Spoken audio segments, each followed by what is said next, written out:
The early morning light streamed through the windows of Lucas Evans' modest apartment, casting long shadows on the hardwood floors. The rhythmic sound of the city waking up, a distant siren, the rumble of a passing bus, and the faint chatter of pedestrians played in the background as Lucas sat at his small kitchen table, a steaming cup of coffee in hand. It was 5:30 a.m. and this was his time, before emails, meetings, and the relentless demands of his high-pressure job as a corporate consultant. This daily ritual had become his anchor, a habit he had cultivated over the past year that had fundamentally changed his life. But it hadn't always been this way. A year earlier, Lucas was on the verge of breaking. At 33, his career was skyrocketing, but the rest of his life was in shambles. He barely slept, subsisting on a diet of takeout and caffeine. His relationships with friends and family were strained, and his health was deteriorating. The final straw came one November evening when he collapsed during a client presentation. The room spun, his vision blurred, and he woke up on the floor, surrounded by concerned faces. The diagnosis was clear: exhaustion and stress-induced hypertension. "You need to make changes," the doctor had warned, her tone firm but compassionate. "If you keep living like this, your body will give out." For weeks after that, Lucas tried to change. He downloaded fitness apps, bought self-help books, and even signed up for a meditation class. But nothing stuck. Each attempt felt like another task on his endless to-do list, another thing he couldn't manage to keep up with. It wasn't until a chance conversation with his mentor, Alan, that Lucas discovered the habit that would turn his life around. They were sitting in a quiet coffee shop, the air thick with the smell of roasted beans. Lucas had confided in Alan about his struggles, expecting the older man to offer the usual advice about balance and prioritization. Instead, Alan leaned back in his chair, his expression thoughtful. "You have a journal?" he asked. Lucas frowned. "A journal? Like to write in?" Alan nodded. "Every morning before I start my day, I spend 15 minutes writing. I call it my anchor time. It's not about being profound or poetic. It's about clearing the noise from my mind and setting an intention for the day." Lucas raised an eyebrow. "And that makes you unbreakable?" Alan chuckled. "It makes me grounded. And when you're grounded, you're a lot harder to knock down." Skeptical but desperate, Lucas decided to give it a try.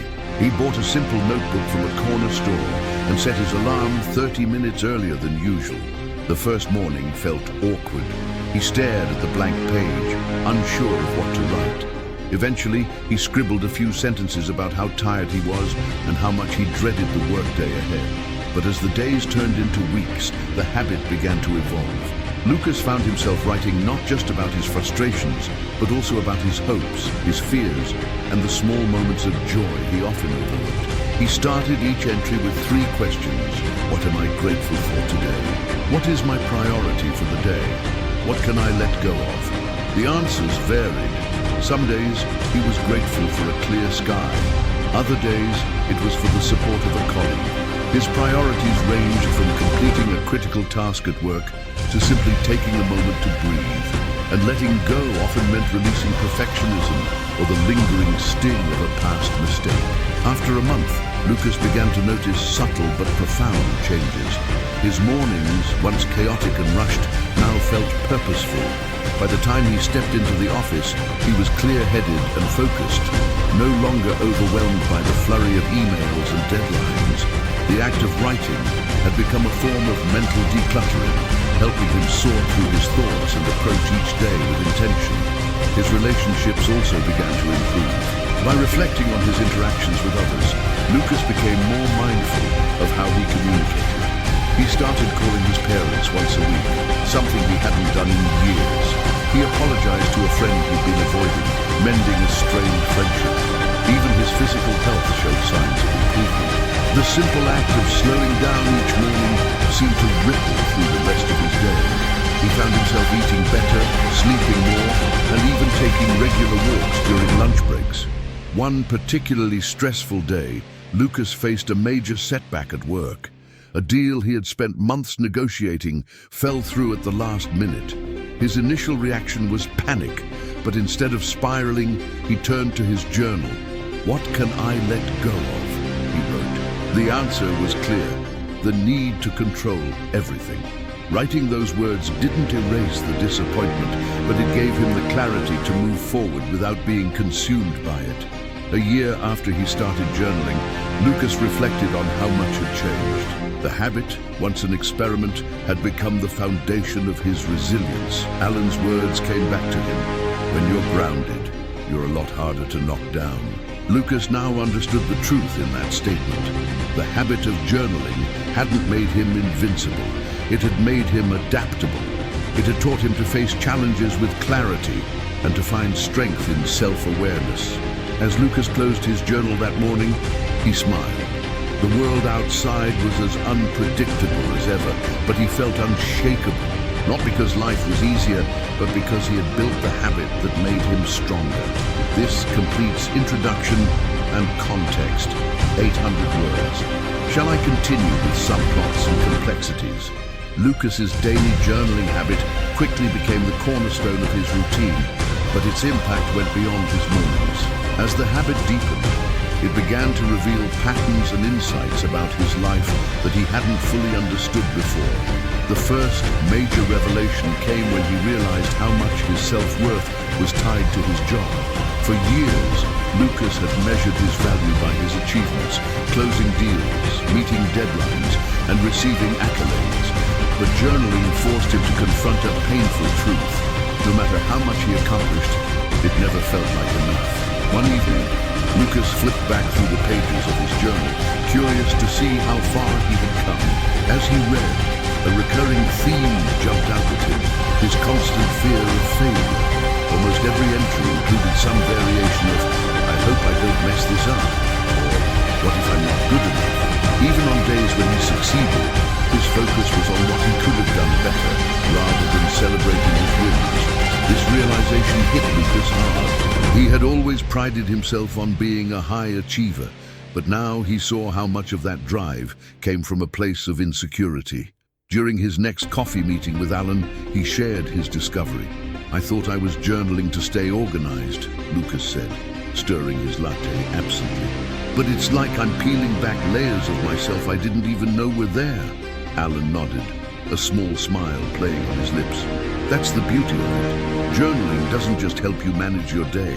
It helps you understand why you do the things you do." The second major shift came in how Lucas approached his relationships. One Sunday, as he wrote about his week, he realized how much his work habits had strained his personal life. His journal entry from that morning read, "I haven't called Mom in weeks. I keep telling myself I'm too busy, but the truth is, I'm avoiding it. She always asks when I'm coming to visit and I don't have an answer." Lucas put down his pen and stared at the page. He had been using work as an excuse to distance himself from his family, but journaling forced him to confront the guilt he felt about neglecting them. That evening, he picked up the phone and called his mom. "Lucas, I was starting to think you forgot about me," she said, her voice half teasing, half serious. "I'm sorry, Mom," Lucas said, the sincerity in his tone surprising even him. "Work's been crazy, but that's not an excuse. I'll come visit next weekend." The trip home was bittersweet. Seeing his parents brought back memories of his childhood, the warmth of family dinners, his dad's bad jokes, and the way his mum always had a way of making him feel grounded. But it also highlighted how much distance he had allowed to grow between them.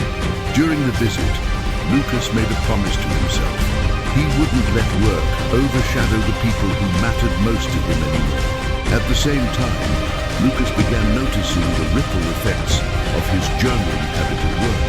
In one entry, he reflected on a particularly tense meeting with a difficult client. "I wanted to snap at him," Lucas wrote, "but I took a breath and asked him what his concerns were instead. Turns out, he just felt like we weren't listening." By journaling about the experience, Lucas realized that his own stress often mirrored the behavior he saw in others. If he approached situations calmly and empathetically, it often diffused the tension. He began using his journal as a tool for preparing for meetings, jotting down intentions like "stay patient," or focus on listening. The difference was noticeable, not just to Lucas, but to his colleagues. "You're a lot more composed these days," one co-worker commented after a particularly chaotic team meeting. Lucas smiled. "It's a work in progress," he said, knowing that his journal had played a big part in that progress. One of the most profound moments of insight came when Lucas wrote about his fears. One rainy evening, he sat at his kitchen table, the sound of the rain tapping against the window. He had had a difficult day. His boss had criticized his handling of a project, and he felt the familiar sting of inadequacy. Instead of letting the feelings fester, Lucas opened his journal and wrote, "Why does criticism hit me so hard? Why can't I just let it roll off my back?" The answer came slowly as he continued to write, unpacking memories of his childhood. His father had always been critical, pushing Lucas to strive for perfection in everything he did. Praise had been rare, and mistakes were often met with disappointment. Lucas realized that his fear of failure wasn't just about his job. It was tied to a lifelong belief that he had to be perfect to be loved. This revelation didn't fix everything overnight, but it gave Lucas a starting point. He began journaling about ways to challenge that belief, writing affirmations like, "I am worthy even when I make mistakes," and "Failure is a part of growth." Slowly, these words began to reshape how he saw himself. As Lucas continued his habit, the complexities of his life began to feel less daunting.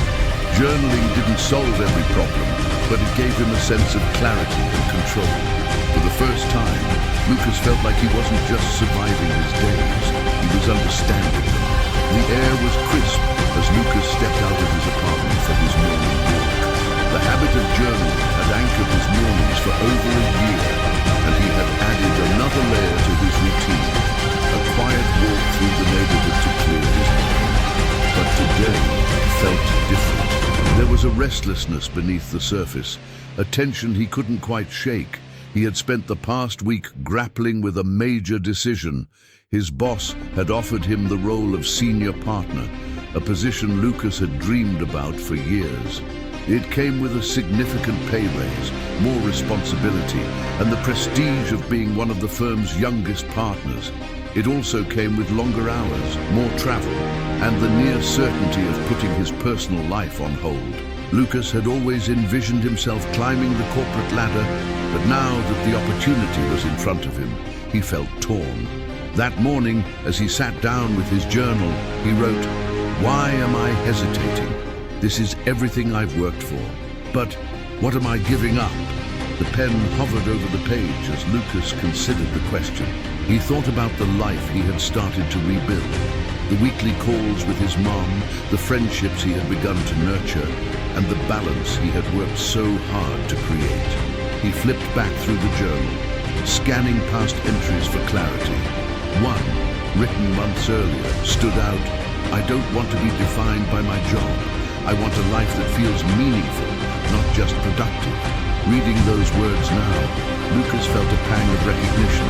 He had been so focused on success for so long that he hadn't stopped to question what success truly meant to him. That evening, Lucas met Alan for dinner. They sat in a corner booth of their favorite diner, the warm scent of coffee and fried food filling the air. "So," Alan said, leaning back with a knowing smile. "Big decision, huh?" Lucas nodded.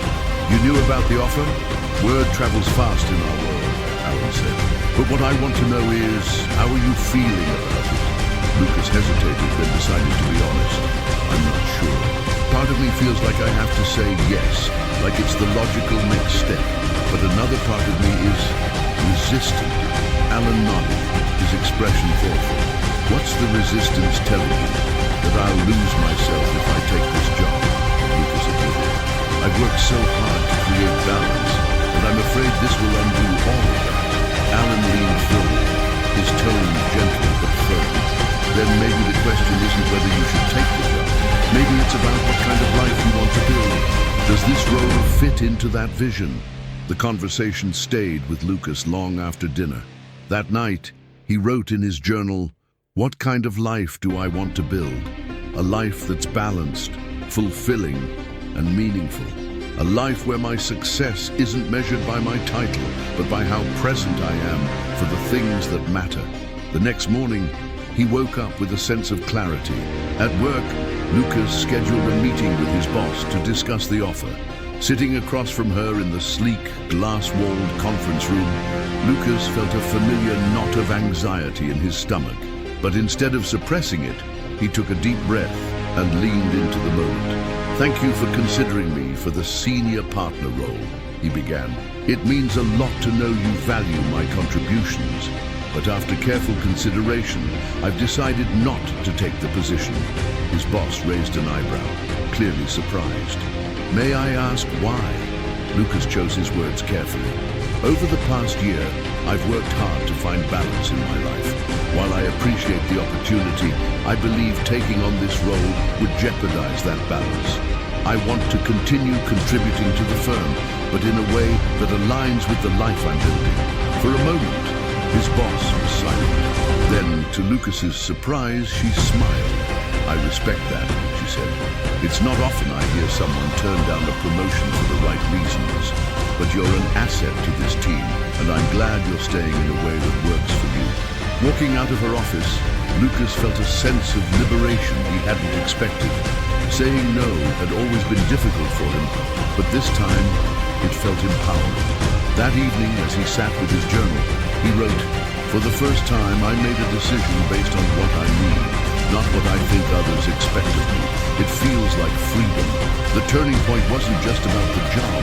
It was about redefining success on his own terms.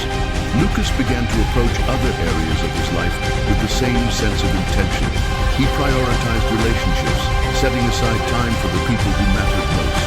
He reconnected with an old friend he had lost touch with, making plans to meet for coffee instead of exchanging empty promises to catch up someday. He also embraced hobbies he had abandoned in the pursuit of work. Painting, once a forgotten passion, became a weekly ritual. Most importantly, Lucas continued to journal, using it as a tool to stay grounded. The turning point wasn't the end of Lucas's struggles, but it was the beginning of a new chapter, one where he felt in control of his life rather than at the mercy of his ambition.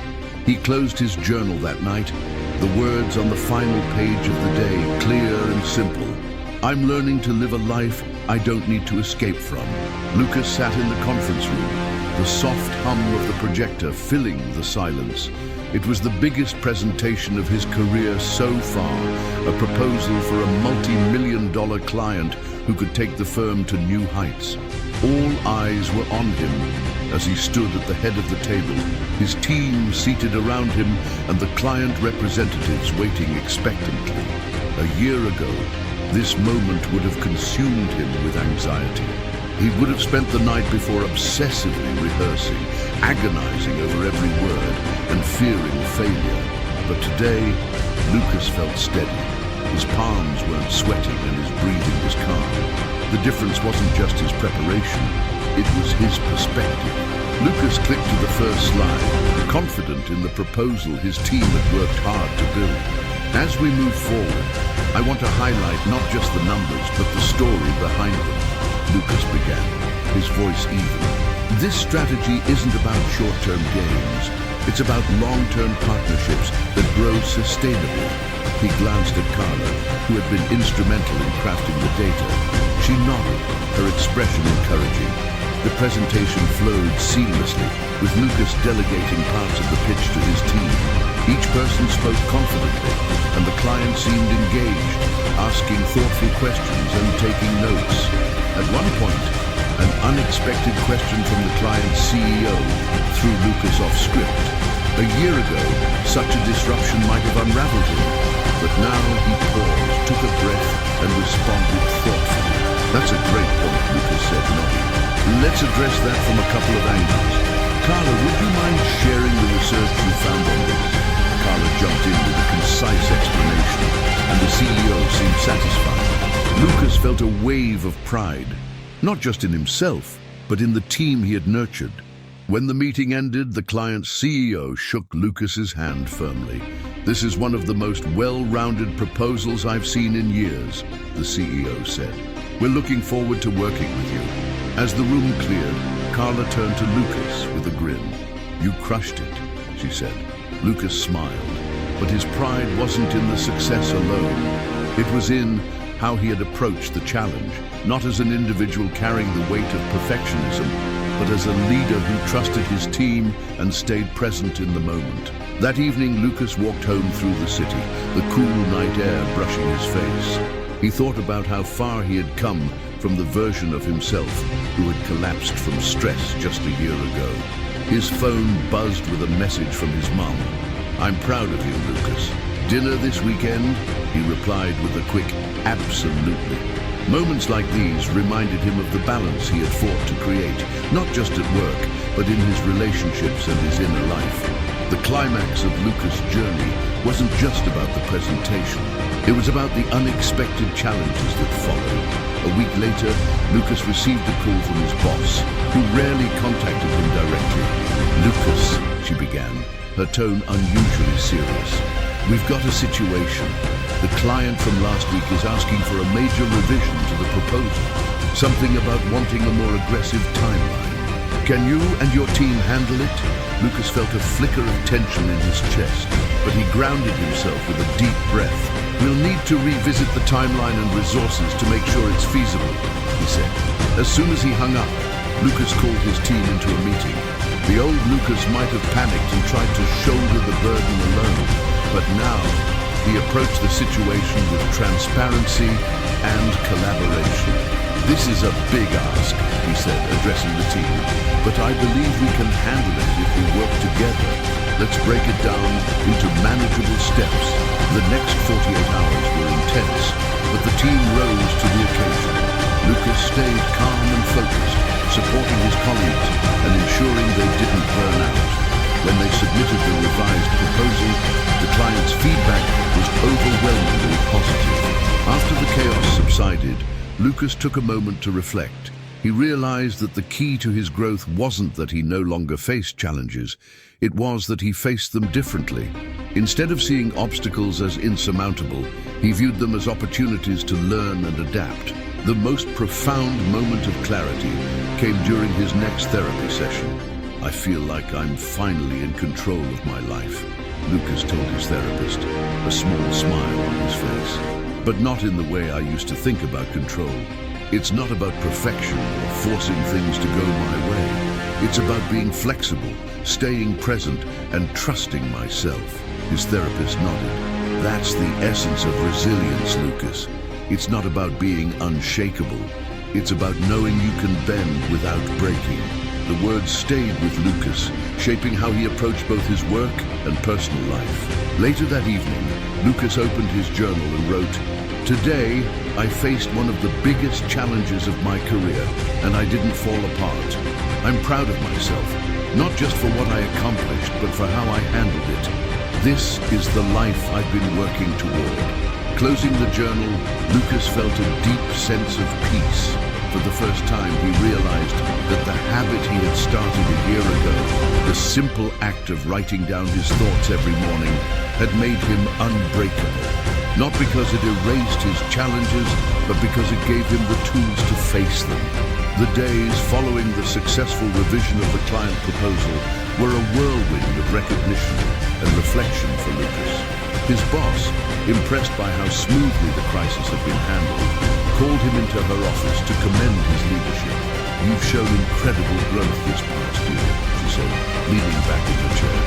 "I see how your team looks up to you, and I can't imagine anyone better to guide us through these high-stakes projects." Lucas thanked her, but what struck him most wasn't the praise. It was how he felt about receiving it. A year ago, such validation would have been the pinnacle of his success, proof that he was on the right path. But now, he realized that external recognition, while rewarding, no longer defined him. His satisfaction came from within, from knowing he had stayed true to his values and supported his team without losing himself in the process. As the dust settled at work, Lucas turned his attention to his personal life. One evening, he joined his sister Emma and her family for dinner. They had grown closer over the past year, sharing regular meals and conversations that felt deeper and more meaningful than the surface-level chats they'd had in the past. "Uncle Lucas!" Emma's son Jake exclaimed as he ran to greet him at the door. Lucas scooped the boy up, laughing. "What's up, champ?" As they sat around the dinner table, Emma brought up an upcoming family reunion. "You're coming this time, right?" she asked, her tone hopeful. Lucas hesitated. Reunions had always been a source of stress for him, a mix of awkward small talk and unspoken competition among relatives. But journaling had taught him to approach such situations with intention rather than avoidance. "I'll be there," Lucas said, surprising even himself. The reunion, as it turned out, was less daunting than he'd imagined. Lucas stayed present, engaging with relatives he hadn't spoken to in years. When his cousin Mark asked about his career, Lucas answered honestly, sharing both his successes and the lessons he'd learned from burnout. "It's refreshing to hear someone talk about the hard parts," Mark admitted. "Most people just brag about their promotions." The conversation reminded Lucas of how far he had come, not just in his career, but in his ability to connect with others authentically. At the same time, Lucas continued to deepen his relationships at work. Carla, now a rising star in her own right, approached him one afternoon with a question about career growth. "How did you know when it was the right time to take on more responsibility?" she asked, her brow furrowed in thought. Lucas smiled. "The truth, I didn't. For a long time I said yes to everything because I thought that's what I was supposed to do. But what I've learned is that growth isn't just about taking on more. It's about making choices that align with your values." Carla nodded slowly, her expression thoughtful. "So, it's okay to wait until I feel ready?" "Absolutely," Lucas said. "And it's also okay to take a leap, as long as it's a leap towards something that matters to you." Their conversation left Lucas reflecting on the mentorship role he had naturally stepped into. For years, he had been focused solely on his own trajectory. Now, helping others grow felt just as fulfilling as his own accomplishments. But not every consequence of Lucas's transformation was easy to navigate.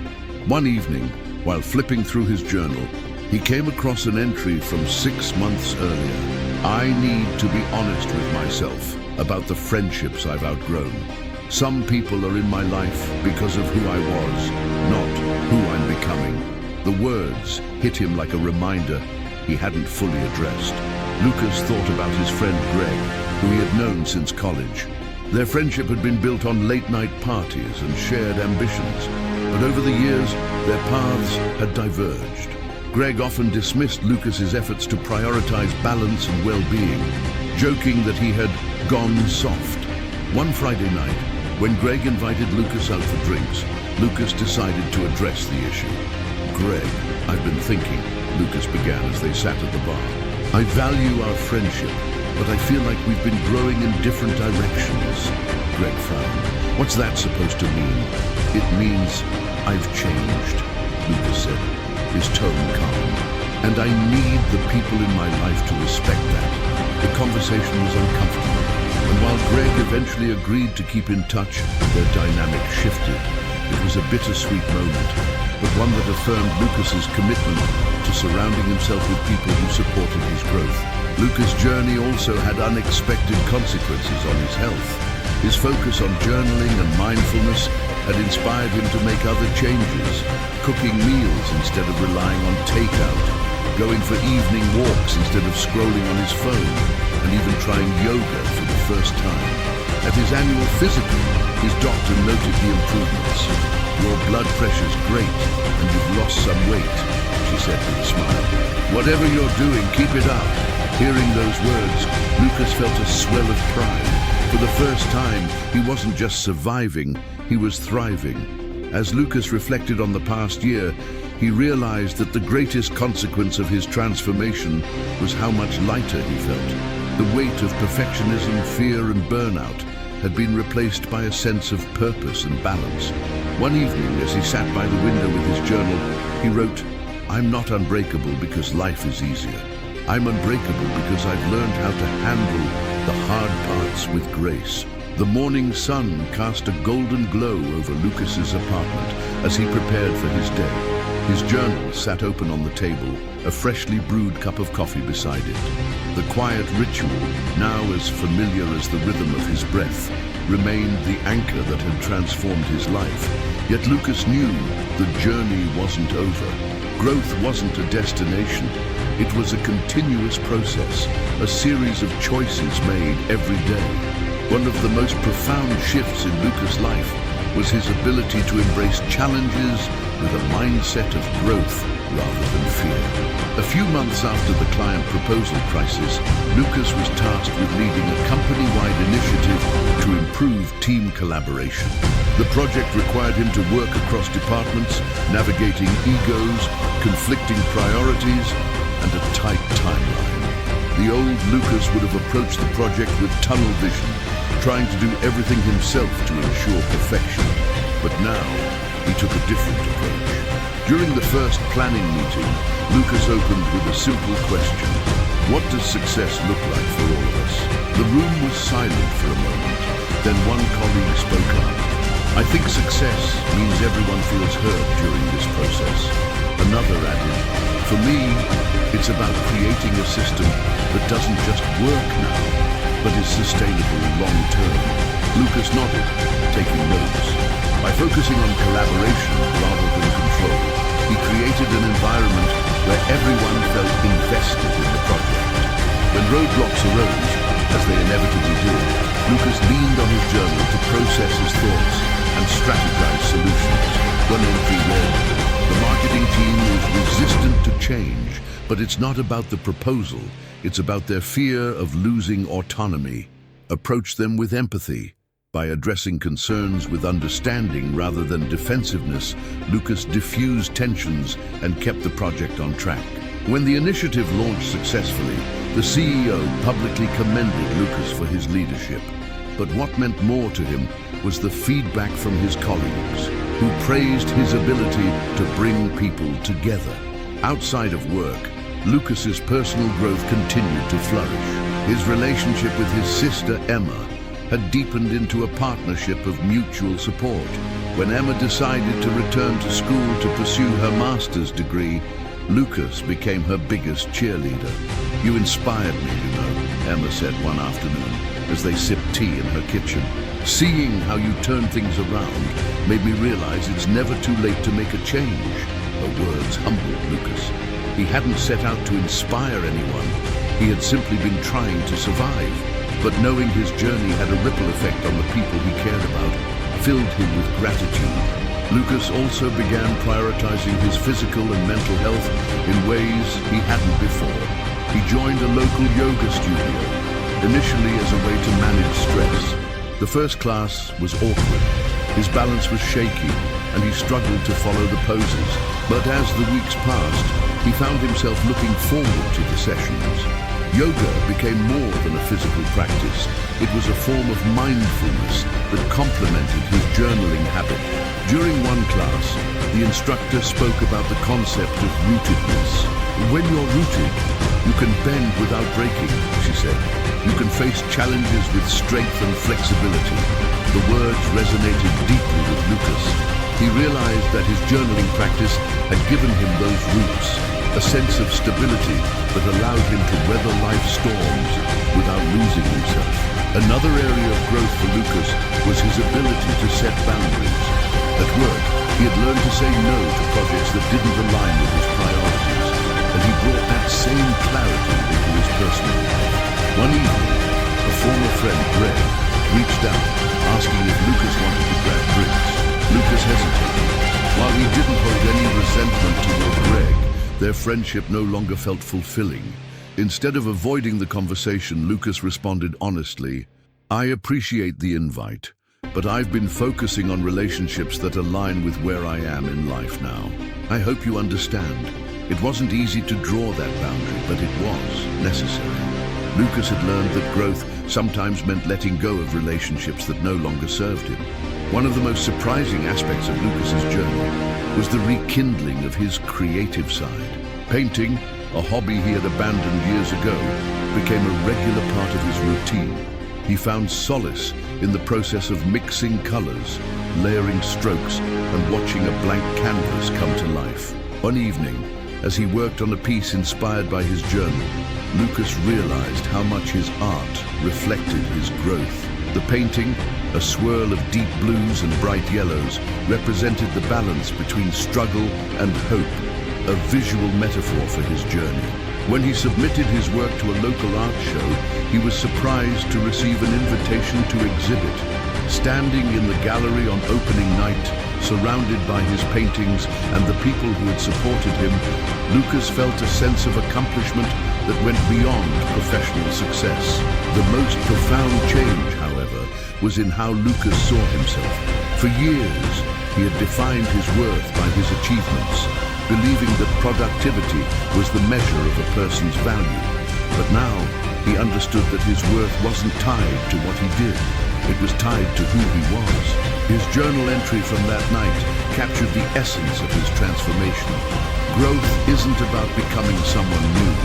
It's about uncovering the strength that was always there. As Lucas reflected on the journey he had undertaken, he felt a deep sense of pride, not just in the changes he had made, but in the person he had become. He knew there would still be challenges ahead, but he also knew he had the tools to face them. His journal, his support network, and the resilience he had built. The warm glow of the evening sun filtered through the blinds of Lucas's apartment as he sat at his desk, reflecting on the whirlwind year behind him. His journal lay open, its pages filled with thoughts, challenges, and triumphs, a written testament to the transformation he had undergone. The steady rhythm of his pen on paper felt grounding as he wrote, "This year has taught me that growth isn't about perfection or constant success. It's about resilience, balance, and the courage to be honest with myself. I'm not the same person I was, but in many ways, I feel more like myself than ever before." At work, Lucas's newfound sense of balance and clarity had earned him not just professional respect, but genuine trust from his colleagues. He had stepped into a natural leadership role, not through force or ambition, but by supporting and inspiring those around him. One day, Vanessa stopped by his office to discuss a major upcoming project. "I want you to lead this initiative," she said, sliding a folder across his desk. Lucas glanced at the proposal, then met her gaze. "I'd be happy to take this on, but I'll need to structure the team carefully to ensure we can meet the timeline without overloading anyone." Vanessa smiled. "That's exactly why I want you to lead. You've got the vision and the perspective to make it happen." In the past, Lucas might have viewed such an assignment as another chance to prove his worth, but now he saw it as an opportunity to empower his team and create meaningful results. Outside of work, Lucas' personal life was flourishing in ways he never thought possible. His relationship with his sister, Emma, continued to grow stronger. One weekend, Emma invited Lucas over for dinner, and the evening turned into a celebration when she announced that she had been accepted into her master's program.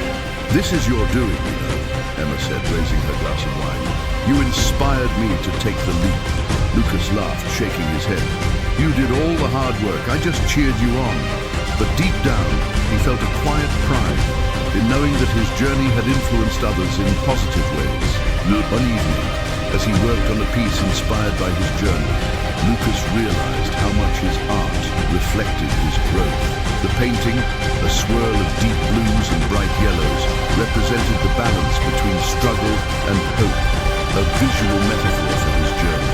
When he submitted his work to a local art show, he was surprised to receive an invitation to exhibit. Standing in the gallery on opening night, surrounded by his paintings and the people who had supported him, Lucas felt a sense of accomplishment that went beyond professional success. The most profound change, however, was in how Lucas saw himself. For years, he had defined his worth by his achievements, believing that productivity was the measure of a person's value. But now, he understood that his worth wasn't tied to what he did. It was tied to who he was. His journal entry from that night captured the essence of his transformation. Growth isn't about becoming someone new. It's about uncovering the strength that was always there. As Lucas reflected on the journey he had undertaken, he felt a deep sense of pride, not just in the changes he had made, but in the person he had become. He knew there would still be challenges ahead, but he also knew he had the tools to face them. His journal, his support network, and the resilience he had built. The warm glow of the evening sun filtered through the blinds of Lucas's apartment as he sat at his desk, reflecting on the whirlwind year behind him. His journal lay open, its pages filled with thoughts, challenges, and triumphs, a written testament to the transformation he had undergone. The steady rhythm of his pen on paper felt grounding as he wrote, "This year has taught me that growth isn't about perfection or constant success. It's about resilience, balance, and the courage to be honest with myself. I'm not the same person I was, but in many ways, I feel more like myself than ever before." At work, Lucas's newfound sense of balance and clarity had earned him not just professional respect, but genuine trust from his colleagues. He had stepped into a natural leadership role, not through force or ambition, but by supporting and inspiring those around him. One day, Vanessa stopped by his office to discuss a major upcoming project. "I want you to lead this initiative," she said, sliding a folder across his desk. Lucas glanced at the proposal, then met her gaze. "I'd be happy to take this on, but I'll need to structure the team carefully to ensure we can meet the timeline without overloading anyone." Vanessa smiled. "That's exactly why I want you to lead. You've got the vision and the perspective to make it happen." In the past, Lucas might have viewed such an assignment as another chance to prove his worth, but now he saw it as an opportunity to empower his team and create meaningful results. Outside of work, Lucas' personal life was flourishing in ways he never thought possible. His relationship with his sister, Emma, continued to grow stronger. One weekend, Emma invited Lucas over for dinner, and the evening turned into a celebration when she announced that she had been accepted into her master's program. "This is your doing, you know," Emma said, raising her glass of wine. "You inspired me to take the leap." Lucas laughed, shaking his head. "You did all the hard work, I just cheered you on." But deep down, he felt a quiet pride in knowing that his journey had influenced others in positive ways.